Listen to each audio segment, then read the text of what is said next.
Welcome to Day 13 of the Canon Law in a Year podcast. Today we begin Chapter 3 of Title 4 of Book 1 of the Code, entitled Rescripts, with Canons 59 through 63. If you want to follow along, we are using the translation from the Canon Law Society of Great Britain and Ireland, which you can see on the website www.canonlaw.ninja, linked in the description below. Beginning Canon 59. A rescript is an administrative act issued in writing by a competent authority, by which, of its very nature, a privilege, dispensation, or other favor is granted at someone's request. Unless it is otherwise established, provisions laid down concerning rescripts also apply to the granting of permission and to the granting of favors by word of mouth. Note: this means that even though technically a rescript is issued in writing, all of the rules about rescripts still apply when a favor is granted verbally, without a written form.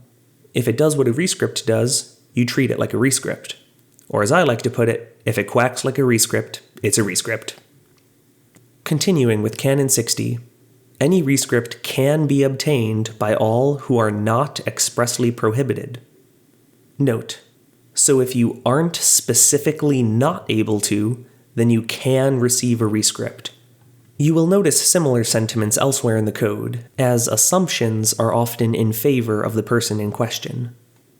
Continuing with Canon 61, unless it is otherwise established, a rescript can be obtained for another, even without that person's consent, and it is valid before its acceptance without prejudice to contrary clauses. Canon 62.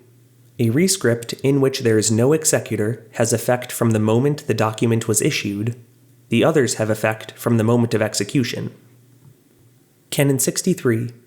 Except where there is question of a rescript which grants a favor motu proprio, subreption, that is, the withholding of the truth, renders a rescript invalid if the request does not express that which, according to canonical law, style, and practice, must for validity be expressed.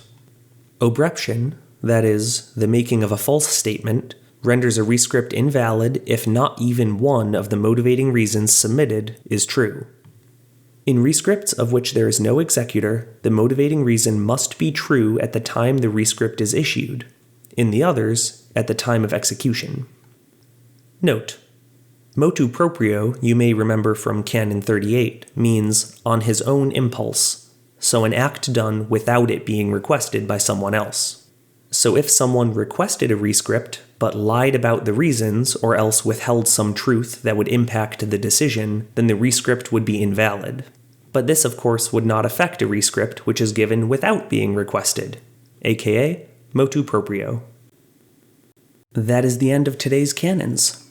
I'd like to take a moment now to thank my friend Ariana for making the new logo for Canon Law in a Year.